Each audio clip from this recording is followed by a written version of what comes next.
Alright, welcome back for another replay cast. We're playing as the Wood Elves here, and we're matched up against the Empire on spawning pools. So, coming in with a Spellweaver of Beasts as our Lord.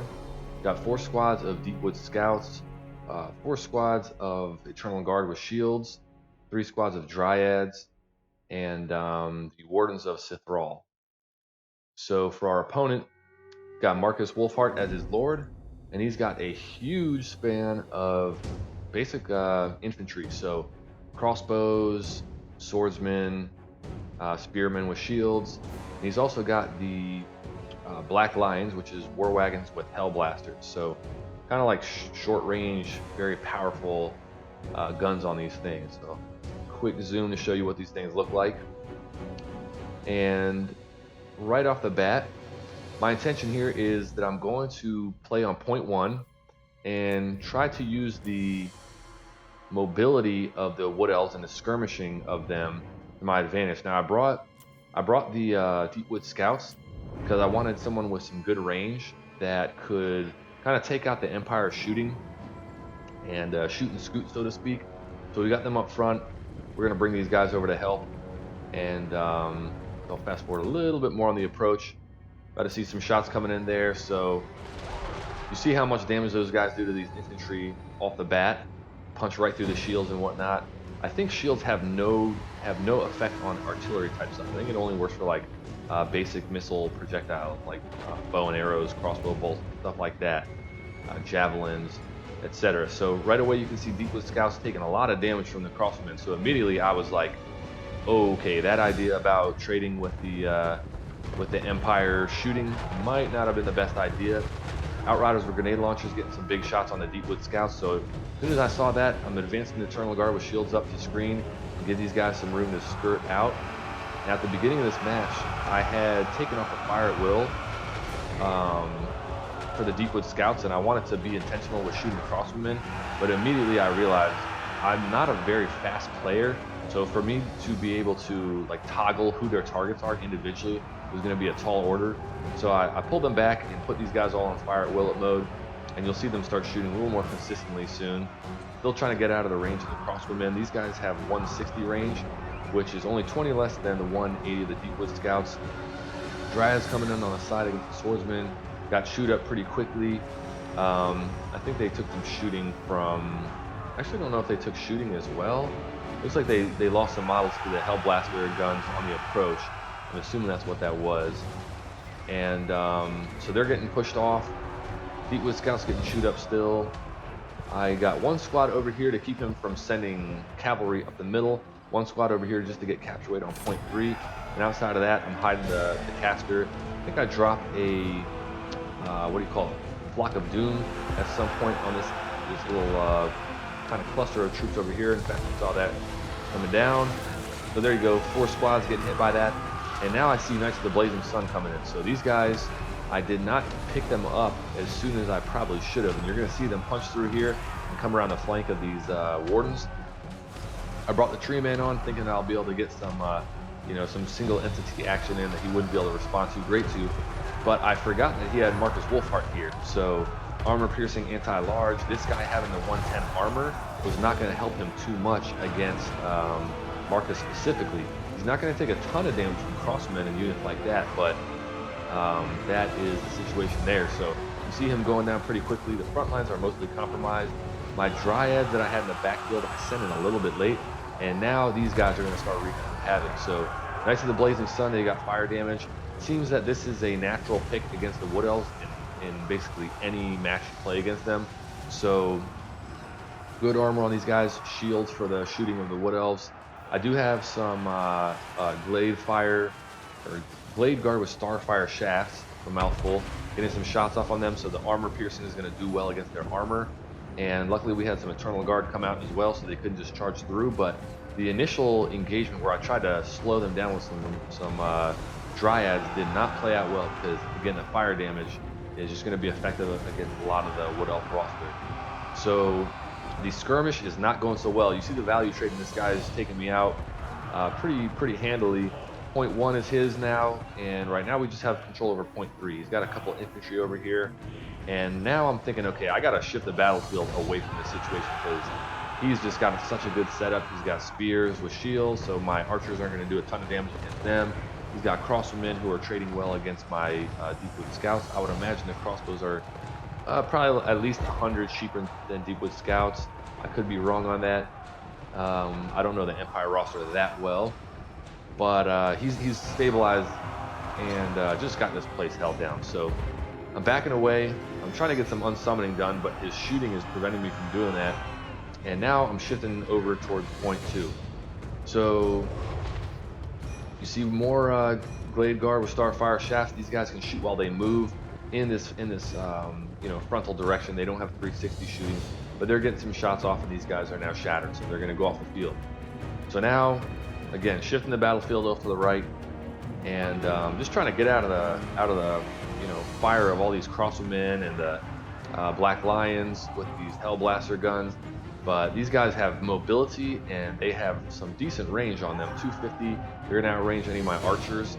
And so now I'm trying to figure out, what do I do against these guys? So now I'm bringing on Zotes, and my hope is that the Zotes can help against the Knights of the Blazing Sun and some of these heavy cavalry that are diving through my Dryads and whatnot and getting into the backfield. You see my shooting line got compromised pretty quickly, and there's another squad of these guys now back in my reinforcements. So the Deepwood scouts I had over here trying to make their way to the main force are about to get stampeded by these guys. Although they're taking some shots from the Glade Guard, now they don't have a good angle because they're trying to shoot over this terrain here, and that's just not going to happen. So now we're going to try to bolster on point 3 and then push towards point 2. Tree Man's going in, just getting some swings off on the swordsman. Ideally, I give him some reinforcements and kind of slow down with him. There's no shooting over here to threaten, so there's no rush for me to run in. But I saw the situation with the victory points, and I was like, all right, I need to try to force the issue. Now, unfortunately, same problem here. Knights of the Blazing Sun, this guy has, what is the, minus 25% against fire damage, so although these guys aren't anti-large, those Knights of the Blazing Sun, they're still going to get a lot of damage out against him as far as the value trading goes. So, you know, he's got armor piercing, and he's going to deal decent damage to large targets because they're easy to hit, but he's going to take it in return. So Glade Riders with spears interrupting these Knights of the Blazing Sun, trying to stop them from diving into my backfield. Although, you know, these guys have Zotes near them, so they can get some assistance. But again, Knights of the Blazing Sun over here, Empire Knights over here. Dryads honestly don't want to be fighting against either of those squads, especially the Knights of the Blazing Sun. And Zotes, although they don't have fire weakness, are going to do well against these guys, but I have to be careful with them because of all the shooting coming over here. And I don't think he has any armor-piercing shooting. The crossbowmen, I actually don't know what their breakdown is. So it looks like they got 25% of their damage armor-piercing. So not too scary for Zotes. But on this side now, he's starting to get his infantry corps over in the Outriders with grenade launchers are just doing that splash damage. So now I'm like, okay, I think I need to just try to get some good value trading in my backfield and try to fight in this area where maybe he's a little bit more vulnerable. You see these guys are coming up with no support around here. Forest Dragon coming on. I realize that this thing is going to deal decent against the cavalry that he's got. A little bit more mobile than the Glade Guard with Starfire shafts as far as getting armor-piercing damage against these fast cavalry. And Markus is pretty low on ammunition. He's only got 17 shots left, so he's going to have to pick between targets. And Tree Man's gone. You see, I think he's already been killed or chased off the field, or he's run off to the side there. Whoa, crazy camera movement there. I guess it was interacting with these little pieces of terrain. But at this point, if you can't tell, this match is over.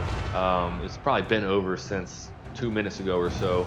But I was just trying to fight my best and see if I could kind of figure out the unit matchups a little bit better. At this point, I knew it was over, and I was just trying to see if I could pick some good engagements and learn from the remainder of the match. But as far as the viewer experience, we know what's going to happen here. So Forest Dragon charging around, getting jumped by Empire Knights. It's going to trade well against them, but Markus Wulfhart's going to be shooting against them and get some big damage. Blade Guard and Deepwood Scouts fighting against the Knights of the Blazing Sun. Spellweaver, I was mostly spamming what's it called, Curse of Anra here, and I was trying to decrease the combat stats and the speed of the cavalry, but it just wasn't enough to make a difference. This guy was just he was just flat out better than me. He was playing fast. He was reacting to all my movements and making sure that the unit matchups were good. So well played to him. So take a look at the damage values and whatnot. And so Spellweaver 443. Again, I only cast Flock of Doom I think once or twice with her. Mostly it was Curse of Anra here. Maybe I should have been using Flock of Doom more frequently against the infantry blobs, things like that, but I didn't feel like they were the main issue that I was dealing with. I felt like the cavalry were my main weakness as far as how I was handling them. Wardens of Cithral didn't get much damage. Deepwood Scouts actually got more than I thought they would have, but I think some of them might have been resummons. And honestly, you want to get more value off of your damage dealers than just their cost. The Eternal Guard got shredded. The Dryads got shredded. These guys did horrible. And again, it's how you use them. Zotes didn't do great. Forest Dragon didn't do great. Tree Man didn't do great. Blade Guard with Starfire Shafts did all right. They were getting to shoot at heavy cavalry, so they were going to accrue some value no matter what. But all of them basically just ended up getting stampeded by his troops, his cavalry specifically. And Glade Riders with spears really never got a chance to take favorable engagements. I was mostly using them in desperation, trying to stop the heavy cavalry, but I didn't get to run over crossbowmen or things like that with them. So tough break there. Markus Wulfhart didn't get as much damage as I would have thought, because I believe he was getting shots off on the Tree Man and the Forest Dragon, but he didn't take any damage, so he had more to give there. Black Lions accrued a ton of value. Crossbows, yep, crossbows did good damage. Swordsmen and spears weren't going to deal a lot. Never expect them to, in my experience. Knights of the Blazing Sun actually didn't do as much damage as I would have thought this squad did, but they were causing me problems. So whether or not they accrued a bunch of damage, they were preventing me from using the guys that I wanted to, how I wanted to, and that is value in itself. Outriders with grenade launchers did pretty good, and that was basically it. So interesting matchup. If anyone has thoughts on what you do as Wood Elves against the Empire, I'd love to hear it. I would imagine that they're always going to bring Knights of the Blazing Sun if it's a higher level player, because they understand the utility of these guys as a reinforcement. So yeah, I'd love to hear your thoughts on that. Thanks for watching, and well played to my opponent, and I will see you on the next one.